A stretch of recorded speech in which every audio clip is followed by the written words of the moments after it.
My main point there was that you raise the minimum wage to that level and you destroy entry-level jobs. Yeah. That's my position on this. What say you? Well, it's obvious, Stuart. You know, one of the things that everybody disregards is raising entry-level does not help, and they talk living wage, anyone who's already out of work. Does it? Right. Right? It does not. So you're really talking only to the people who are going to lose their jobs and move into the people who've already lost their jobs. You can make minimum wage $20 an hour. If you're unemployed, you're unemployed. Yes. And what you do is you raise that wall higher and higher. No one's addressing that. Right. The underemployed and the unemployed. They're just addressing the 15. So let me answer your question, if I may. That was a long way around.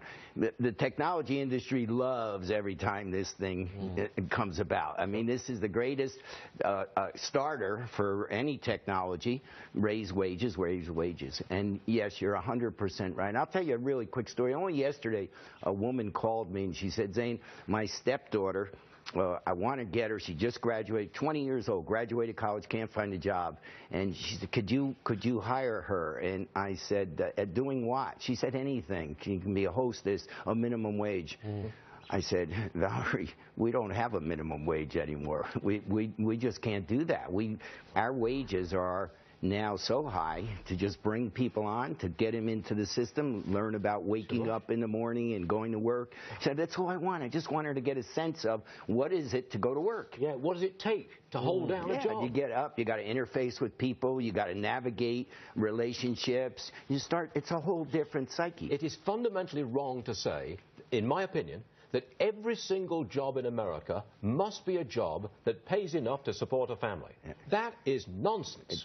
That eliminates a whole layer of jobs, a whole level of employment. Yeah. And you will never know the names of these kids who will not get in on the ground floor. 100%. And these ideologues who believe, because the books say this, that, you know, give them that wage, they give them that, are not taking into consideration anything with regard to the CBO says it's going to put at least 500,000 people out of work. You run 37 Applebee's. And two fast casuals, a Pizza Hut as well. So some 39 restaurants. 39. Are you moving towards tablets to order on? Well, Stuart, in all due respect, I stood here and said to you we'd never go that direction. But you do it or you go out of business. So, yes, we have tablets now on all our tables. We're not going all the way by revolution. We're going by evolution. You didn't want to do this. I didn't. I fought against it. You sat in that seat and you said, no, we want that personal 100%. Interaction. I always thought and still think it's a dramatically large part of going out and the going out experience, interfacing with a server. If it's going to be totally robotic, a whole bunch of that experience is gone.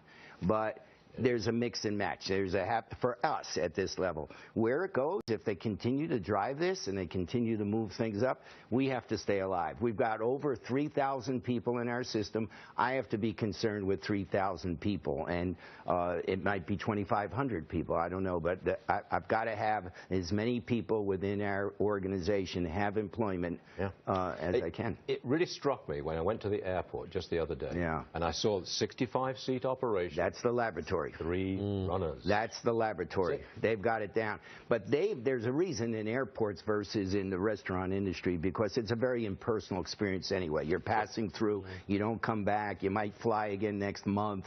With us, hopefully, they come once a week, at the max once a month. So it develops a personal relationship. Airports are the laboratory for where it's all going. They started it long ago. And anybody, and particularly in the Wendy's example, and this is fast food, so it is somewhat impersonal. They're going to eliminate all those jobs. 6,000 kiosks in every Wendy's restaurant. McDonald's is going there. If you don't go there, you're not here. It's a terrible story. It's a terrible story. It'll break your heart. I started out my life in America in the January 1973. I got a job as a waiter. I did as well. $1.35 per hour. I did as well. You live on the tips. You figure out how to get as much money as you possibly can through tips. Organize yourself with the customers. Figure out how to talk to the general public. It's a learning operation. That's what you figure out, is how to talk to people, how to navigate, how to interrelate, how to become personal, which is good for everything, even your job. Yes. Organize your head. What did that person order? Do they want Russian dressing? Do they want Thousand Island? What's the expression on their face? Yes. Can I read them? All of it. But now it's looking at a tablet. What we're using them for right now is just paying your check. So no one comes over and picks up your check and brings it back and says, thank you very much. They write on the check for it, thank you very much. They swipe their credit card. And you know, do you think we're sounding old? I mean, back in the good old days. Don't say that story. Don't say that story. All right, don't say that story. Tankle, you're all right. stick around for a couple of minutes. I'm sure you'll have something to say about some other subject. Okay. Check the big board. We have time.